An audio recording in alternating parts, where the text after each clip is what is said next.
Hello and welcome back to class. In today's tutorial and demonstration video, we are going to be tackling the topic of collage. Collage is a wonderful field and a wonderful medium. Unfortunately, this video will not be able to cover all of the eccentricities, the nuances, and particular styles of collage that you can get into, but rather I'm going to take you through my studio practice and how I view collage and kind of talk to you through this process. I've kind of organized this video into a couple main parts. First, we're going to kind of talk about a basic definition of how you would define collage. Then we're going to go into a more kind of a rigorous kind of section of the video where we're going to talk about how do I start collaging. So we're in that section, we're going to talk about collecting process. So essentially how you start collecting materials, what type of materials will work best for collage, what are do's and don'ts for collage, which is pretty much pretty open. Then we're going to talk about organizational process, paper and substrate selection process, and gluing and cutting tools for collage. After that, we're going to end the video up with some time-lapse drawing segments of me working on some mixed media drawings and collage processes, where hopefully I will share some tips and tricks with you and take you into my studio and show you how I work collage into my practice.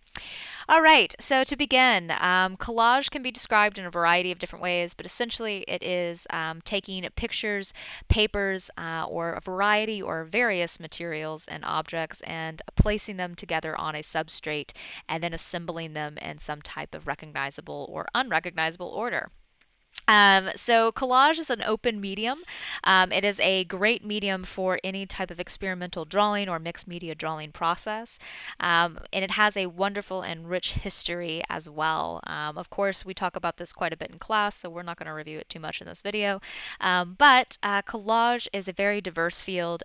There's really pretty much endless possibilities to what you can do with a particular collage. The really great thing about this process is that you're kind of assembling images. So you're taking images from different contexts, different constructs, and you're reappropriating them to send and create your own message. So collage can be a really liberating field. It can be a very fun field, especially for students, because you can really start extrapolating different meanings, building a strong conceptual concept, building beautiful, aesthetically pleasing images, and really play around with different crafting and experimental drawing and painting methods within this field. So it can be a really rich kind of ground to not only foster new ideas and grow as an artist, but also just continue to spark creativity and think about how you put images together, how you see images, how you build compositions, how you work with color, and how you think about the elements of art and principles of design in your own particular art style and concepts. So let's go ahead and dive into how do I start collaging. So we're going to begin this segment of the video by talking about the collecting process. And essentially what that means is how you start gathering materials. Are there good and bad materials for collage? And how do we start this? So as you can see, I've got a variety of different images kind of splayed out on the table here. This actually would be a really cool and actually a really beautiful collage if this was all glued together. So I'm a little sad that we're going to take it apart, but I want to bring some things into the frame here and just talk about different areas that you can bring in or different kind of materials that you can bring in to create collages. So there's going to be a variety of different things that we can do. I've already got some bits and starters pieces for us as collages. We're going to talk about different cutting methods too as we move on. And I've also got bits of collages too here that are in progress. So we're going to look at all of this stuff as we go along. But essentially, pretty much any 2D media that you find will work for a collage. Even in fact, 3D media, small objects or tape and different bits of information could actually build to a collage as well. So we're going to start off with just basic images. So to collect for collages, what I always do is I end up usually going to a thrift store and I end up buying a collection of objects or books, excuse me, find small objects that I like and I think that might work well for a collage.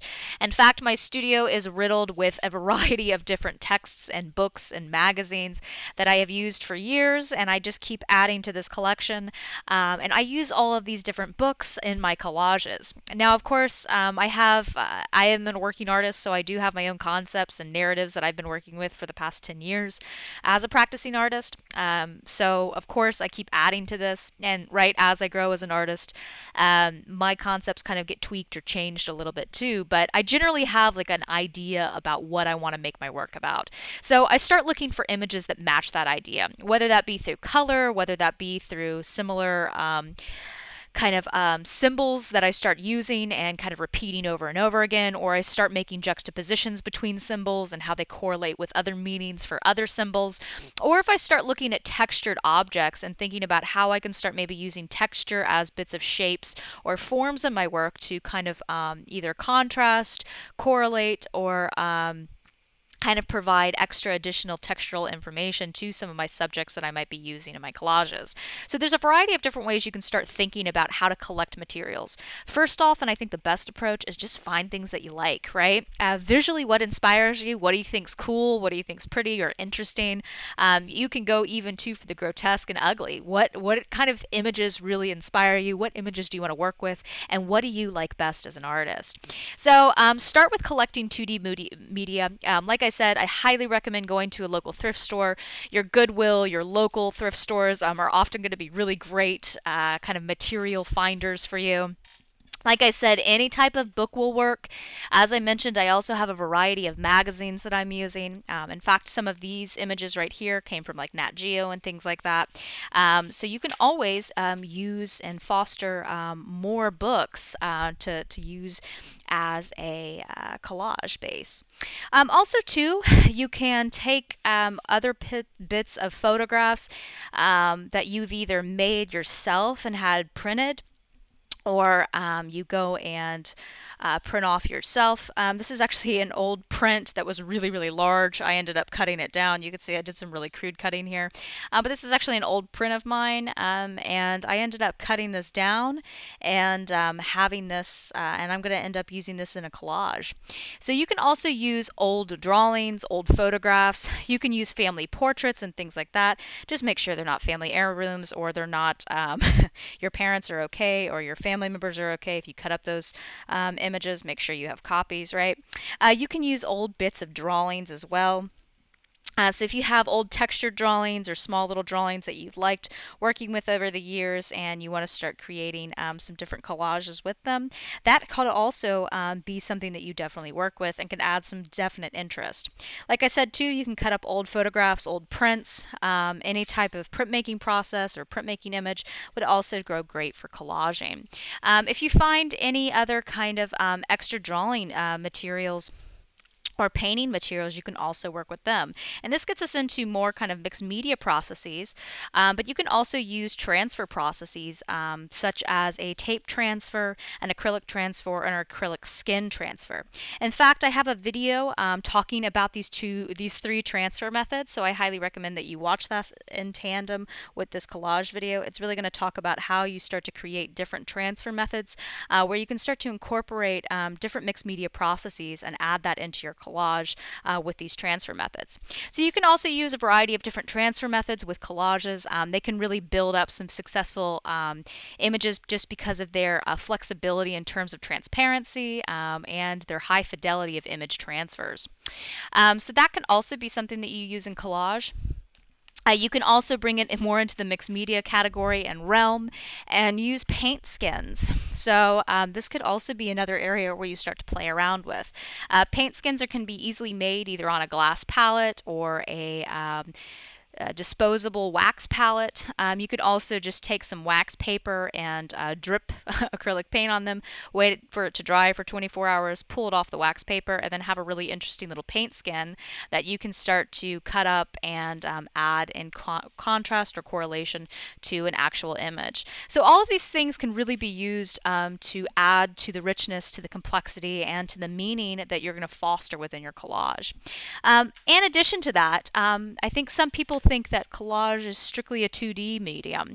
And this gets us into the do's and don'ts of collage. And really, there are no don'ts in collage. So this is the fun part. You can also bring in small objects. You can bring in glitter. You can start to build objects out of other 2D objects, such as this little cone or this little dome that I made out of old paper pulp that was made from some transfer images. I just simply cast it and in a mold and put some glue in that mixture so it would hold together. And then I pressed it and then I let it dry for about 2 days. And then I had a really interesting kind of dome object that then I can use as a base to create collage. So you can also use different types of tapes. As I mentioned, glitter could also be really fun. Any kind of small object would really work well with collage. You're going to obviously have to think about your gluing and how you're going to affix that to your paper or your substrate. But that's a little bit easier than what you might think. So also too, the door is pretty much wide open here in terms of creativity and flexibility for what a collage actually can be and what it can do. So you can step out of your 2D comfort zone, push into the 3D with collage, or you can just mess around with images and reappropriate them from either your collection or archive of artist information and artist drawings or prints or paintings, and just have fun with what you're trying to do. All right, so that's going to move us into the organizing process and our paper selection. So let's go ahead and start talking about maybe paper selection first, because I think that might be a little bit better if we start there. You can use really a variety of different types of papers for collage. In fact, I've got quite a bit of papers here, and I'm going to talk about really maybe the differences here and where we might want to start thinking about paper. Now, there is some subtle nuance in these, although I'm not sure if it's going to register totally in my camera, but I do have a variety of different papers here for us to look at. Now, we're going to talk about substrate construction. So essentially what a substrate is, it's a type of background or a type of ground in which you work your material on. So that can be anywhere from a canvas, paper, a panel or board, to, I don't know, some type of like wooden background. I don't know, right? So, your substrate can really fluctuate quite a bit with collage. And that's the really great thing. You can build it off of chipboard, you can build it off of cardboard, you can build it off of top of images, and or you could actually build it off of fine drawing paper or printmaking paper or watercolor paper. In fact, I've got a variety of different types of papers in front of you. To start with, I've got an 80-pound sheet of regular drawing paper. This is just Strathmore drawing paper, 80-pound. So this is a lighter weight paper. This is better for drawing. This might not be the most ideal surface for working on a collage just because it's so light. You're really going to have to change the way you glue things when you use this paper, and you're going to have to be more careful with this type of paper. So usually when working with collage, I try to veer away from lighter pound papers. I try to stick with more of a heavier pound paper, a board type paper, and something that usually is a little bit better working with wet material or mediums. So that way it can hold up when I go to the gluing process, or if I'm going to do any painting or mixed media. I just know that I have a little bit more control and stability with my paper. So that's going to bring us into working and thinking about different types of boards. So first off, I've got a couple different ones here. First off, I've got an Arches cover. This is like my favorite paper, right? I constantly talking about Arches cover. So any type of Arches cover or BFK or Reeves BFK. So those are two really great printmaking papers. As you can see, I've already got a drawing started here that I've glued together. So that's already a kind of a starting of a collage drawing that I'm doing. This is just two pieces of Arches cover glued together. I used a Yes paste to glue these and then just some weight to press on it so it would be nice and strong on that seam. And this is once again probably about a half an inch kind of difference there on that seam. But this is a great paper for any type of collage. It's sturdy. I can use both wet and dry material on it, and it's going to hold up perfectly fine. I can get great detailed drawing marks with it when I work with fine tools like graphite. I can also use watercolor and gouache and acrylic paint on this. It's going to hold up wonderful. I can also put a variety of different glues and images on top of this, and it's going to do really interesting things and have a really nice crafted quality afterwards. The next kind of thing is or the next kind of paper, I should say, is a Bristol board vellum. So we all are well aware of this product, hopefully by now. Bristol board vellum is a wonderful drawing surface. It's a really thick right? Drawing paper, hopefully you heard that, registered on my mic. But it's a really thick drawing paper. It's got a lot of stability. It's very sturdy. This is great for any type of color pencil, anything that really needs a little bit of tooth to hold on to, color pencil, graphite, charcoal. So this is going to be really, really great for that. It's also a board, so it's about 100 pounds, and it's really going to hold up well for any kind of white tacky glue that you're going to be able to glue images onto. And then, like I said, if you need to go back over with mixed media and drawing tools, you can also work on top of it. Our next paper is going to be a watercolor paper. So this is just a Strathmore hot press or cold press, excuse me, watercolor paper at 140 pounds. This is a sturdy paper. This is going to do great with any type of glue. We can draw on this. We can paint on this. We can put, like I said, a white tacky glue on it and really coat an image, stick it on here, put it under some weight to dry, and it's not going to have any rippling or crafting issues at all. So this is going to be also a really great product for us to use for a substrate. And lastly, we have got another Bristol paper. This is Bristol Board Smooth paper. This is going to be really great for inks, really great for markers, and it'll actually hold up pretty well when we put some glue, even white tacky wet glue on it. And just because it's a stronger board material, it's a little bit heavier, so it will actually hold up pretty well in the crafting process. It won't wrinkle on us too bad, and we're going to have a really nice end result. So any of those 4 papers I would highly recommend. Of course, you can play with a variety of different printmaking papers. I just wouldn't go too light, and I would stick with more of these kind of cotton rag papers. Any kind of Bristol board papers you're going to have a good time with, and watercolor paper as well. All of these papers are going to be designed to hold up with glue, hold up with multimedia use, and gluing a variety of different glues to glue images on them. Like always, good crafting tips whenever working with images is to make sure that you have a couple heavy books, so when you do glue your collage down, that you can put your image under some weight to let it dry, just to make sure that your image does come out nice and straight after it's done drying with the glue. All right. Okay, so let's go ahead and move on to organizing methods. All right, so I think it's really important to talk about organizing when it comes to collage, because it could be really overwhelming, and it can get really yeah, it could just get really overwhelming really quickly.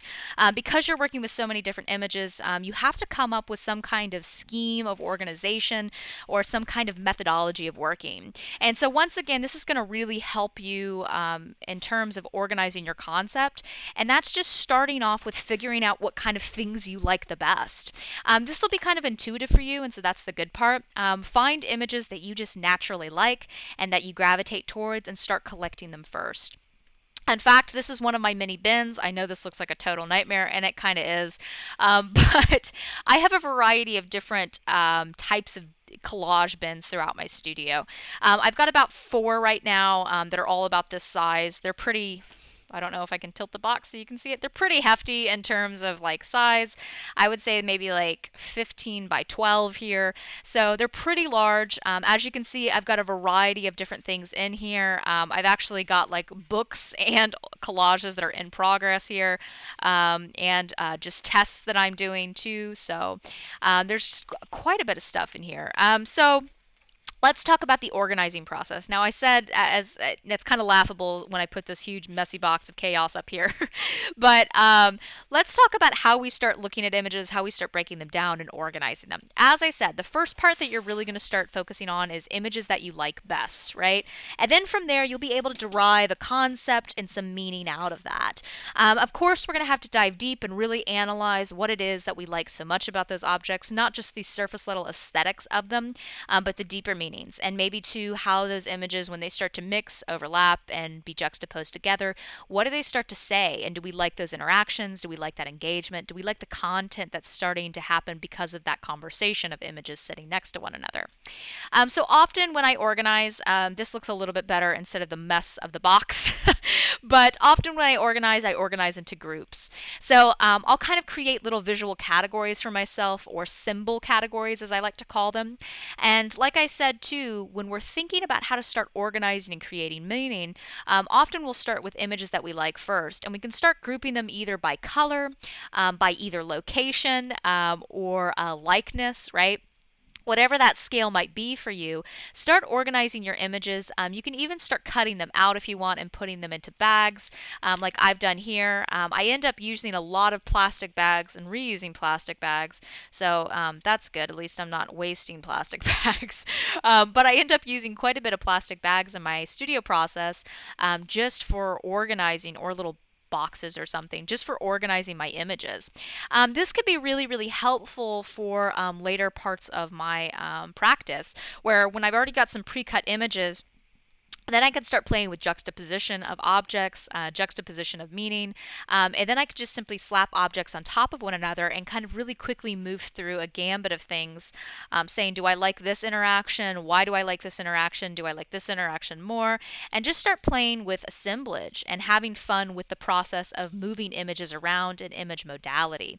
So this is going to get us into thinking about how we can start organizing images by likeness, images by color, or images by symbols, right? Symbol relationships. So what are they going to mean? Are these all the same type of cacti? Are you starting to group them together? Are they all happening in the same type of place, so thus they're all put together? Or are they all cut images like this and silhouette images like this that go together? So you can really start having fun and playing with your organization there. Also, too, I like to organize things in piles. So I'm going to tilt the camera up here. So you're going to see in front of my desk, I've got actual piles. And this is kind of something that's really helpful for me that I've done over the years. So when I start with a collage, maybe I have a certain set of goals that I want to achieve, or a certain type of topics that I want to approach. So then I've got, of course, I've got piles of those things then organized. I've got my paper pile over here so I can start working with my substrates. In case I want some strong kind of fragility to my collages. I want them to feel like they're strong and sturdy and they're made with good craft. So I'm going to build them off of a substrate like paper over here. So I've got those pre-assembled, pre-cut over here. Then I've got also some kind of old drawings, as I mentioned, that I might work from. So I've got those over here as well. And then over on my right side, these are already a pre-arranged and pre-selected group of images that I've decided that I'm going to work with for my collage. Now, of course, it's going to be really important too to have some of those detail pieces that are already maybe pre-cut, images that you just find that you naturally like. And whether that can really range quite a bit too. But then I like to have those smaller detail bits in bags so I can then very quickly go to them, and they'll also stay safe and protected, because they're in bags, so they're not going to get folded, crinkled, or lost in the kind of mess of working in a collage. All right, so that's going to be some really quick kind of organizational tips here, and I'm going to put this all back for us, relatively organized. Okay. Put my transfer images over there, and I'll put my bags right over here to the left. Okay, all right, so I'm going to tilt our camera back down.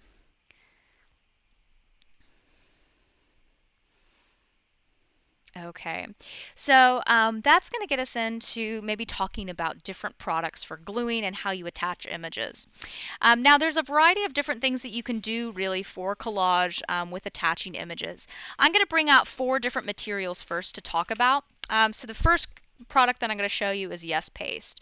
Yes Paste is a really great product. It's a type of pasted glue. It's archival, and it is non-toxic. It's really strong glue. It's less wet, so there's going to be less moisture content in it. So if you're working with papers that maybe bend a little bit or buckle a little bit, this is going to be a great product for you. Also, too, you can work with different types of acrylic mediums, such as a matte medium or a gloss medium, to paint or attach images on. So matte medium is kind of the preferred for collage, just because it has a matte finish. That means the sheen when it dries is going to be really matte, versus your gloss, which is obviously going to have a very glossy reflection. So it's going to look a little bit more like this and pick up light when it's reflected, right? Versus your matte, it's going to have a duller luster. It won't have that kind of shine to it. But either one of these can be bought at a crafting store. And of course, these are just bottles that I have that I put them in because I work with so much material or matte material and gloss medium all the time. In fact, I buy them in these big jugs. Usually I work with Novacolor to buy for my matte mediums. This is a great acrylic brand. It's pretty affordable. They're based out of California, but I've really worked with their mediums for quite a while now. I buy them, like I said, in these big industrial jugs because I use so much of it at such a great amount of time. So it's more affordable for me to do that, and then I just store them in these little jars. But you can buy Liquitex brand, a variety of other brands like Golden too. You can even buy some kind of off brands or kind of cheaper brands at any kind of crafting store. Really, I even think Walmart kind of sells matte medium or gloss medium. So it is pretty affordable. Essentially, what a gloss or matte medium is just the acrylic body. So that's the actual acrylic paint without pigment. All right, so this is clear acrylic paint without pigment. So you could use this actually for gluing for collage. This is going to be, of course, another alternative for glue and just a different type of option for you for gluing. Once again, that is also archival. You can also use another product like tacky glue. Tacky glue is an archival product for the most part. You can work with actually White Elmer's glue, and it's pretty much going to be the same thing as more expensive brands such as this. They're going to have relatively normalized pHs, so that means it's going to be more on the archival scale, like I said. This dries clear. I like this brand in particular, and I usually always recommend this for my students. So I just have worked with it for a while and I really like it. You can water this down a little bit too and make it go a little bit farther because it is pretty strong. But this is an ultra strong glue if you work with it directly. It does dry clear. It's non-toxic. It is just a really great quality glue product and I really, really like it. Like I said, usually I end up kind of watering it down somewhat. It just depends on my images that I'm working with. If you have really thick kind of board paper, right, like some of my images that I had professionally printed that I cut down, I would end up working with a tacky glue or my Yes paste on this. I might even end up just saying my tacky glue and working it with it undiluted because this is such a strong heavy paper. Hopefully you can hear that. But this is a really strong heavy paper, so it does need a stronger glue. So I would work with it undiluted and completely work seam to seam or edge to edge and corner to corner and coat the whole surface of the back. All right, and the last thing as a glue stick. So I prefer this brand of glue stick and I always recommend this for my students. This is just a really strong glue stick. It dries clear, it's solvent free, so it's also archival. It's non-toxic, it's non-yellowing, and I just have had a lot of success with this particular glue stick because it's pretty strong. This is going to be really good for your delicate papers such as magazines or newspapers. You definitely don't want to use anything with a high moisture content. So your Yes paste, your tacky glue, your matte medium, these are all going to have higher moisture contents. And they're really going to wrinkle and break down a delicate piece of paper such as a newsprint or a magazine image, right? Versus your tacky glue is going to have a lower moisture, and this is going to be the glue that you're going to want to use. That's going to be more ideal for those situations because this won't wrinkle any of your lighter or more delicate papers, okay? So turn to your glue stick as the preferred option when you're working with lower weighted papers. All right. All right, so that covers the plethora of glues. Of course, there's others out there that you can work with. Some people prefer to work with Mod Podge and a variety of other different types of glues. But those are the kind of four that I would recommend, or I guess technically five because I introduced both the matte and the gloss. But those are the kind of glues that I would recommend for this project. And like I said, the really great thing about collage is you have so much freedom. So feel free to explore and make really fun, exciting images, okay? Have fun with this. Take this for the opportunity that it is and just dive in and get your hands and feet, even if you want, dirty. All right, so let's go ahead and turn now into the actual making part. So I'm just actually going to make some collages. I'm going to talk about my process, and I don't really necessarily have a plan right now that I'm going in. But like I said, I've been working on a series of drawings and collages and paintings for a really long time. So I've already got a concept that I'm working with. So I'm going to just start pulling images and pulling objects that I want to work with for my collage. And I'll just kind of talk about it. So let's go ahead. We'll speed this up and I'll talk you through my studio practice on how I make collage. So I've been working as an artist for maybe 12 years, 13 years, something like that at this point. So I do have some really strong narratives and kind of concepts that I've been really diving into during that time. And I've really developed quite a body of work based off some themes and kind of narratives that run through my work. A lot of those ideas deal with perception, human kind of perception, that is, and how we understand our environments, how we understand ourselves. And of course, that gets really, really complicated, and I dive into that fully. So we're not going to talk about all of that there. But to begin with, here lately, I've been working with a variety of different I guess, landscape type scenes where I've been really kind of dissecting the landscape quite a bit. And so to start off my process, I usually have quite a bit of piles of just images around me, images that I've been collecting and really kind of copiously going over and going through and really fine tuning and picking out. And of course, this is all based off of things that I like as well, that kind of fits my narrative and my concept and ideas. And to begin, I just kind of start layering things. I just start trying to play around with materials, play around with how images are looking and working together. Sometimes I like the way things are working, sometimes I don't, but usually I have to start off my process with just kind of getting my hands dirty and just playing around with images and as they sit next to each other. As you can see, I'm just right now playing with old drawings, playing with some image fragments that I kind of have already cut out and that I've saved for later. I've got image transfers over on the side, and actually some somewhat finished collages too, and drawings in the frame. So as you can see, I'm just kind of playing around here, and in fact, this is kind of a part of my natural process. I usually take maybe about 20 minutes, 30 minutes to get warmed up in the studio. Sometimes this can be used for drawing or sketching, or sometimes I just have to play around with images. Usually playing around with images, especially when I'm working with collage and doing collages, and my projects help me the best.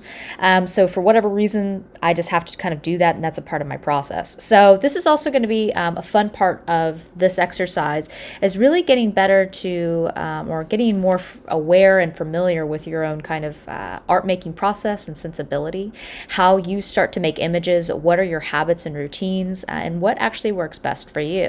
Now, this could change too as you develop and grow as an artist. You may notice at different times in your life you may need to do different things. You may need to cultivate a different type of practice, or start different types of engagements with your work, either to throw off your sensibility, or to either just kind of allow you to think in a different way, or just because your artwork and your life has maybe changed. So you need to be flexible, you need to be responsive, and you need to pay attention to what your mind and art needs for that particular time. So at this point, I've kind of cycled through some images. I've kind of played with just some images on top of each other, looked at other drawings, and then I ran across this image. And this one actually is really interesting to me. I like the colors here. I like maybe some of the opportunities that I am seeing to kind of play with positive and negative space. So I've decided to kind of dive in and work on this piece. As you can see, I'm going to be working and introducing quite a bit of cutting tools into my collage process. Primarily, I'm going to be working with an X-Acto knife, and this is a new refleshed blade. I do recommend working with a lot of blades when you're working on collages, because you will need them. And my second cutting tool is, of course, going to be scissors, so a good pair of sharp, handy scissors. So for me, I'm just going to actually start diving into this. Of course, I've got a self-healing mat under me. That's what this kind of grid space is, that black and white grid space underneath. So I can just cut freely on this board. I'm going to go through and just start cutting out images. The way I'm really kind of thinking about this space is that I really want to develop pockets and fissures. So I'm going to play with both the actual positive subjects and negative spaces to kind of create both kind of this illusionistic perspective of pockets in space that are being exposed and not exposed to the viewer. Also, I'm going to think about sensibilities where I want to treat the negative space as a figure, and conversely, I want to think about the positive spaces as a background space. So I kind of want to reverse roles here and really play around with how the viewer is perceptually seeing space and how I'm also composing an image. So as you can see, I'm just kind of playing around with image placement here.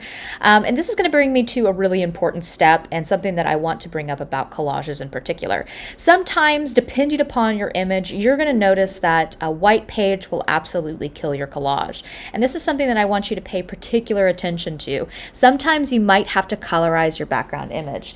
This could be a variety of ways that you approach this process. For me, I'm painting my actual image. So I'm working with Arch's cover as a foundation. So that's a water accepting type of paper, so meaning that I can work with an acrylic paint on top of it. It won't warp and it will accept the water media pretty easily without fuss.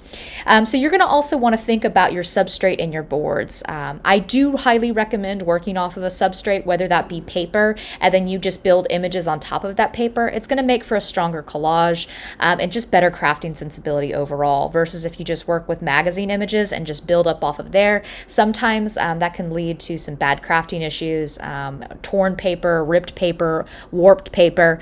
So it's just better to start off with a strong foundation. So for me, I decided that I really did need to paint this image. I just took two complementary colors, so that's a good way to neutralize a color, and I kind of got a darker kind of warm, kind of muddy mauve color. And I'm just applying that with a brush here. I'm using a kind of palette on the side that you can see that I just kind of mixed in, and I'm going to create a slight gradient in my actual painted image. So I'm going to pull out some matte medium, and I'm just going to slightly work with my brush. I'm working with a sable brush to create a slight gradient. The matte medium is essentially a clear acrylic paint without the pigment, so it's going to allow for even brush marks and brush strokes to really create some nice blended and textured surfaces for me to work on. As you can see, I'm not being super rigid with how it's being blended in, but rather I just kind of wanted a little bit of extra pattern and texture. But as you can see, it has a nice kind of well worked in and kind of well aesthetic feel to the top of the image now. So I have a background that's set and a color theme that's going to match the images that I'm working with. This will be often very, very important when you go to work with collages. So I really want you to think about the holistic image, and I want you to think about the background color. Often I see sometimes what kills a collage straight off from the bat is students just working with white paper and they're not thinking about the background. Collages really rely on every area of the page really being activated. Not that that's not true for any other drawing. It's just I find with collages, students just get kind of lazy with the background for whatever that may be. So I want you to really think about that background. Now there may come a time too where you're working with really delicate images or scientific images, or you just need a lot of white space, and that's totally fine too. But I really want you to think about how you're handling the background, whether you're showing the white of the paper, whether you're toning it slightly, or whether you're working with a variety of crafting papers that maybe naturally already have a texture on them, or perhaps you're layering a variety of white papers. You can even think about incorporating some printmaking techniques like sheen collage, where you take different colored mulberry papers or mulberry paper in general and apply it with a wheat paste or a light glue and create a variety of different textures to your front surface. Whatever that be, just make sure that you are considering that background. Okay, some helpful tips that I'm doing. So as you've noticed, I am going through and cutting quite a bit of images out. I'm also playing with my positive and negative space. I'm cutting into backgrounds. I'm cutting also into those sky spaces, creating some interesting textures, and reworking those negative spaces. As I mentioned, that's going to be kind of a part of this concept here. I'm really wanting to play with those boundaries of how we understand positive and negative space, what our actual subject is, and distorting those fields of perception a little bit. So what you're noticing here too is some crafting tips that I could give you in terms of keeping your images in place. As you can see, I have little tiny pieces of tape that are holding down some of the main images that I already know where they're going to be placed. I'm also working back and forth too with scissors and X-Acto knives. Sometimes it might be easier to cut an image with a scissor versus an X-Acto knife. So really think about how that image is going to work and be formed. But getting back to that taping can be really, really helpful, especially when you have decided where you want an image to be and you're working with multiple layers and everything's starting to move around too much. So take little bits of tape, make sure that's not too sticky. So even take those little bits of tape and stick it up to your sweater so that lower the tack of the tape, and then stick them to your image, to the background. So that way, when you go to glue them, it'll be nice and easy to find where they are actually located. All right, so what I've got here here is I am just lifting my tape up and those images up, and then I'm putting a piece of cardstock underneath my image. So this way I'm able to use a glue stick to fully coat the image, but also keeping it in place because I've got those little tabs of tape. Make sure whenever you're gluing, and this is a big crafting tip here, that you're always working or gluing on a spare piece of paper, and you're paying attention to where that glue is actually on that scrap piece of paper. There's nothing that will kill a collage and craft like collage like glue and gunk up on your images. So make sure you're really paying attention to that.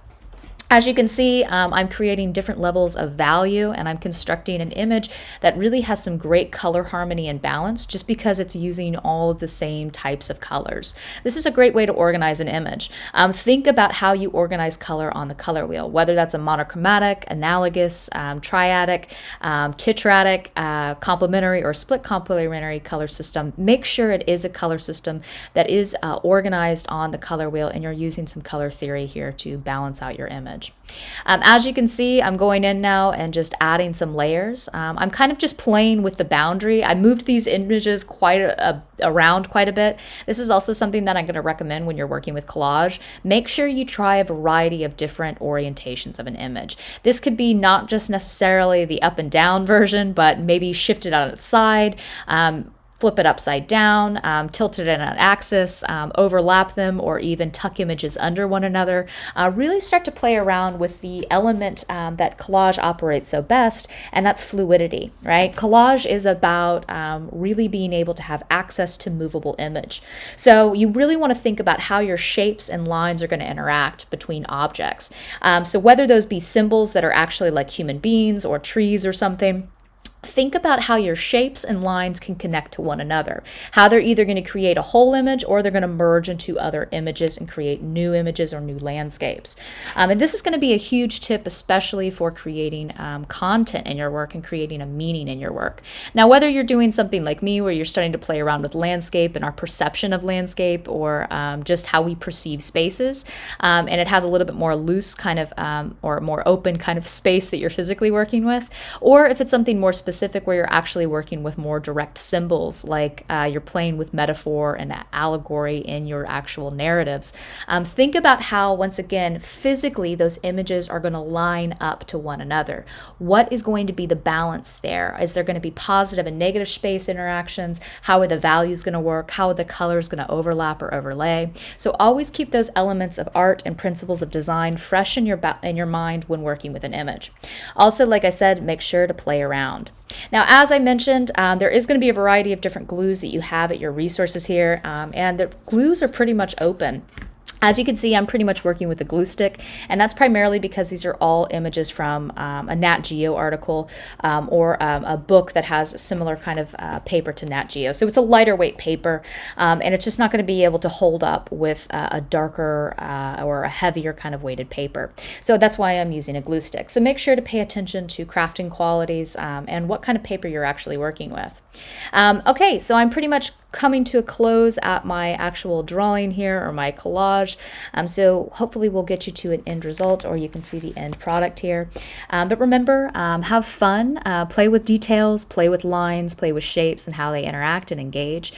This is just a few pointers. Of course, experiment and really play. Of course, you don't have to just work with images. Also feel free to bring in some drawings, make some marks on top, paint on top, or add little objects into your image. Have fun and enjoy the process and the freedom that collage offers. Happy collaging!